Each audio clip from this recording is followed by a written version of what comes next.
Media మిత్రులకు ప్రత్యేకమైన ధన్యవాదాలు. అయితే గత ప్రభుత్వం 2016లో భూ ఫార్మాసిటీ అనేది తీసుకొచ్చింది. అప్పటి నుంచి మా రైతులు ఈ ప్రభుత్వానికి వేసి బలవంతమైన భూసేకరణ అయ్యేదని చెప్పేసి అప్పటి నుంచి గత 6-8-9 సంవత్సరాలుగా పోరాటాలు చేస్తూ ఉన్నారు.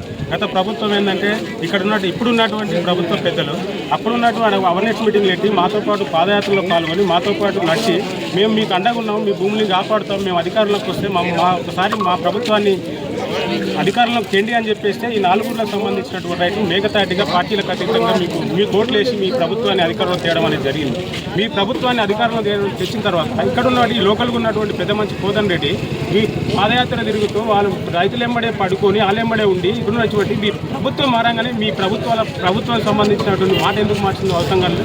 ఇప్పటికైనా ఈ ప్రభుత్వానికి మేము చెప్తున్నాం, ఏదైతే బ్లాక్ లిస్ట్లో ఉన్నటువంటి 2500 ఎకరాల్ని మీరు ఖచ్చితంగా ఏదైతే మేనిఫెస్టోలో పెట్టారో మీ భూములు మీకు అప్పచెప్తామని మేనిఫెస్టో అంటే మీరు ఇచ్చినటువంటి హామీని అమలు చేయమని చెప్పేసి మా రైతుల పక్షంగా మేము కోరుతాము. మీరు కనుక పెట్టినటువంటి మేనిఫెస్టోలు మీరు కనుక అమలు చేయకుంటే ఇది ఆరంభం మాత్రమే. ఈ పాదయాత్ర అనేది కుర్మిదకెళ్ళి వచ్చినటువంటి మేడిపల్లి ముగించింది. ఇది ఆరంభం మాత్రమే.